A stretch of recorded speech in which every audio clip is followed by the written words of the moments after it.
Do not do anything you see Bob doing.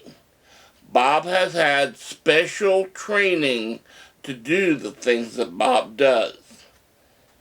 Bob may have killed 3 people mastering his skill. If you damage or kill someone mimicking whatever Bob does, that's on you. If you're not under parental supervision that keeps you from doing things, that's on your parents. But do not do anything you see Bob doing. Bob has had special training, and people can die if you try to do what Bob does. As for me, all of my comments are parody. They're meant to entertain. And if you have to find a smidgen of truth in the things that I say, I'll be happy. In the meantime, we'd really appreciate it if you'd click on the subscribe button down at the bottom of the screen, and also put in your likes or dislikes and add any comments. We'd really like to respond to some comments, so feel free to click on that you're subscribing to our content. Even click on the button that gets you a notification so you'll know when we have new videos out. The goal is to have a pair of them each week, but sometimes we get a little bit behind. Anyway, please hit the subscribe button. Do not do anything you see Bob doing. We welcome you to these videos. My name is Silo. That's Bob. My name is Silo. And these are my words. So let's get started with this week's subject. Hello, boys and girls. Welcome back. My name is Silo. That's Bob. Bob is here to keep me on track. An amazing thing happened the other day. I was going through the drive-thru and I suddenly realized, hey, there's a black guy handing me food at the drive-thru. What happened to the Hispanic lady? And then I realized something, that as of 5 years ago, there was always a Hispanic lady handing me food at the drive-thru, but for the last 2 or 3 years, it's been black people. And I took a look at everything that's going on, and I figured it out. And before you start going off whining about racism, you might want to listen up and find out what's going on. But before we proceed any further, I will tell you, there are some naughty words coming up here pretty soon. And they're going to be blunt. They're going to be general words that you can hear in the general population. But some people will think they're naughty. So if naughty words here and there piss you off, you may want to put the mute button on and read the closed caption. So anyway, there's a black guy at my drive-thru. And I was shocked. And there's a guy I know, and I've known him for about 5 years, and I started reviewing his life, and I realized what had happened. Donald Trump. Donald Trump closed the borders. And when Donald Trump closed the borders and he stopped having the illegals come in, no more catch and release. If you got caught coming into the country illegally, you were kicked back out. So Donald Trump caught all these illegals coming into the country and he kicked them back out, and they weren't able to enter into the American job pool. And this has a ripple effect because they would take and they would have all of the legal Hispanics moving up a little bit, and the legal Hispanics would push out any of the other workers that existed. Because for whatever reason, I'm not going to go into the general dynamics of it, but for whatever reason, non-blacks tend to have a smoother interaction with clients, work, and activities than blacks do. And that's not for all blacks, and that's certainly not for all non-blacks, but in general they do. Because I was looking over my friend's life, and my friend decided about 5 years ago he needed a job, and he's a black guy. And on his first job, once he was working the register, his interaction would go something like this. Someone would come in to order something. He'd go, "What you want?" The guy would say, "Well, let me look over the menu. Who you have?"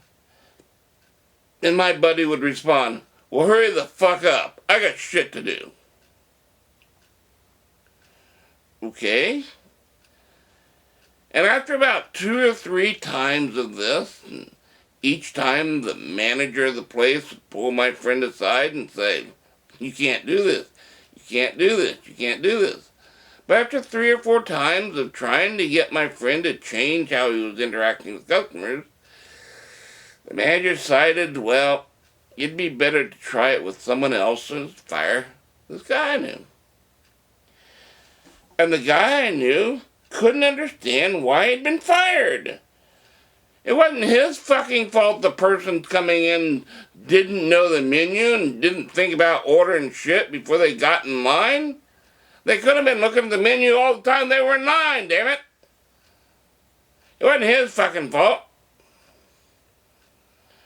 But on his next job, he toned it back a bit. And he would say, "Hello, what do you want? How can I help you?" And the guy would say, "Well, let me look over the menu and see what you got going on." And my buddy would go, "Well, please hurry up, because I got a lot of other stuff to do. And you're just wasting my time." Okay, again, not proper client interaction procedures. And his various shift leaders and his various managers would hear the interactions and take him aside and say, "You need to modify it a little bit. You need to temper what you're saying a bit. You can't keep saying that." But for some reason it would never catch, and they would figure that they could fire him again and try again elsewhere. And my friend and I were sitting on his couch talking about the latest job that he had just lost. And he's going, "I don't understand it. These motherfuckers are coming in and they're not even looking at the menu. They're wasting my time. And I'm getting fired for it, for simply being honest." And I said to him, "What you don't realize is that for every second that you are interacting with a client who has you doing nothing, for every 2 seconds, you should be hearing a clink, a clink." And my buddy looked at me like I was insane. They often do that. And he goes, "What do you mean, clink, clink, clink?" And I said, for every 2 seconds that somebody has you doing nothing, you are making a penny for doing nothing. No, that's not very much. It adds up. People are paying you to do nothing. So it's in your interest to let them take up their time. Because the manager can't come to you and say, "Hey, ignore this person. They're a client. They're the people with money. They're the people who are paying your salary." So you need to be polite to them. And whenever they're bugging you, whenever they're causing you to hurry up and wait, just sit there and silently say to yourself, 1 clink, 2 clink, three, clink, and it will start to build up. And he did. And he started developing a method of interacting with the clients. He realized that it didn't matter if they came up and hadn't looked at the menu and decided what they wanted before they came up. It didn't matter how much time they took. It didn't matter if they ordered something that wasn't on the menu and he had to explain that.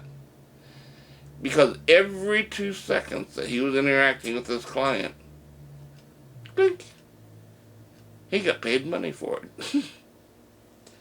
So his attitude changed. His work habits changed. They took him from handling the register, they made him shift leader. Then they made him assistant manager. And he wasn't alone. This was happening to blacks all over the United States. Black people were entering, because of Donald Trump's border policies, black people were entering the employment stream. When Donald Trump was keeping the illegals out of the country, it was reducing the base illegals, the base Hispanics, that the country was relying on to keeping moving. So the people who needed the Hispanics to do the work of doing these things down here would hire more of them to do the things down here, which reduced the number of people higher up that they could choose Hispanics to do. Because despite the racist comment that this may prove to say, non-blacks not only interact with customers a little bit better, but they also seem to work a little bit better. And by non-blacks, I'm not talking about just whites. I'm talking about super whites, I'm talking about whites, I'm talking about Orientals, I'm talking about Hispanics, I'm talking about browns, I'm talking about non-blacks. And for whatever reason, and there are reasons that are not genetic, non-blacks are interacting with people better. But because the job pool has dried up, the non-blacks are getting the education on how to interact with clients a little bit better than they were previous to these days.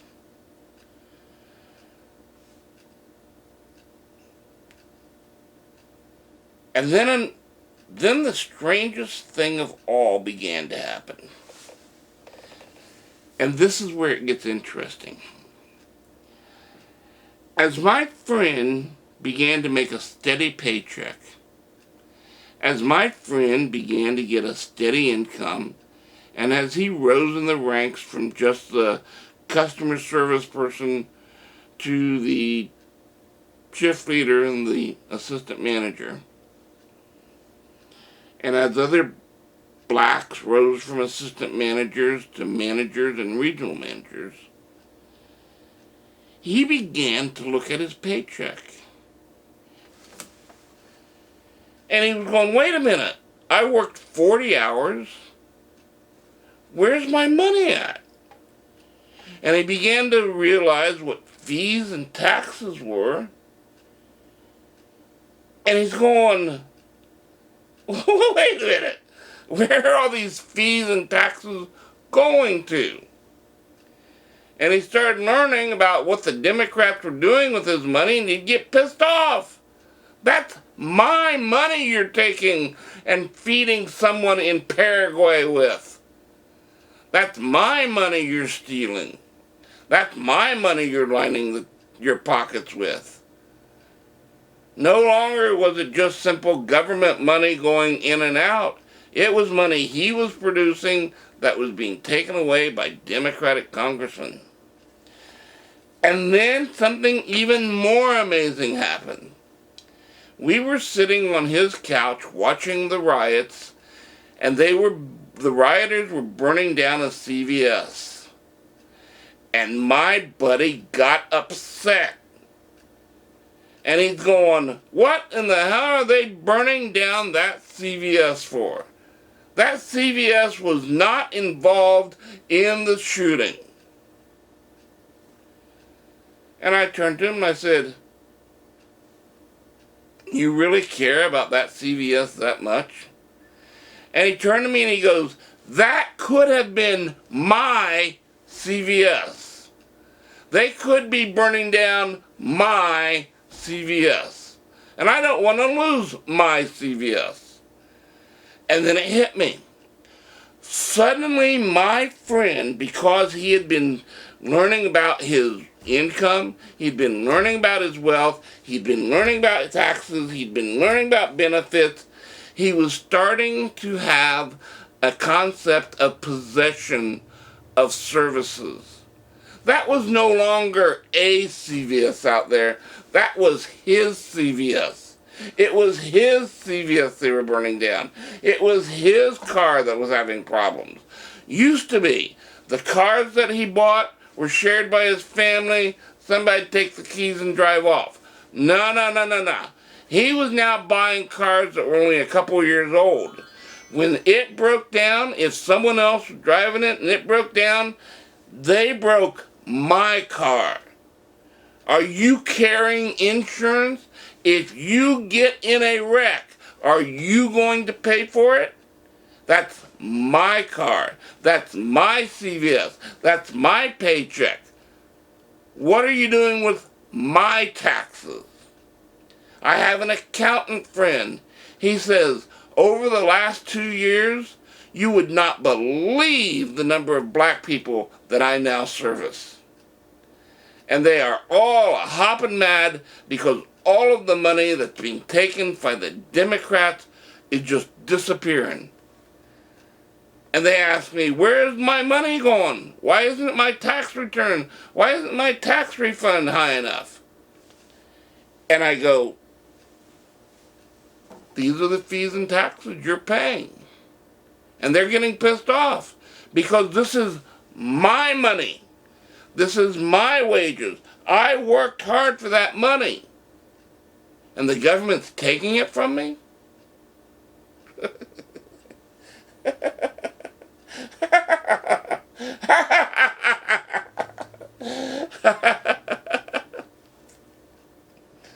You get it?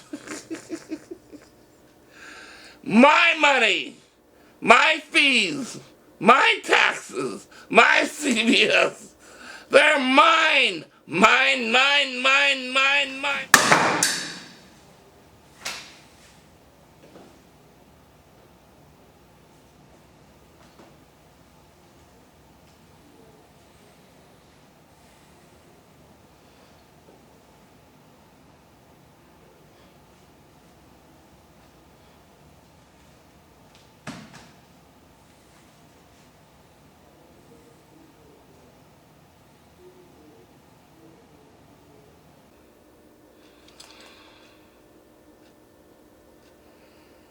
Don't be a sellout.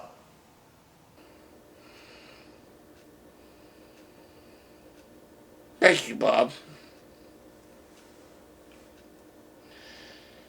Because Donald Trump closed up the borders, made it a lot more tighter than it had been under the Democrats. Blacks, legal Hispanics, women, and black teens have been entering the workforce. They get fired, and they learn why they've been fired. And they get another job where they're improving, and they get fired again, and they get a third, sometimes a fourth job. But every time that they get fired from a job, the next job they come back, and they're a little bit better. And before I leave you for this session, I'm going to tell you about my first job. On my first job, I was playing around with a mop. And I thought it would be funny to waggle the mop head in my boss's face.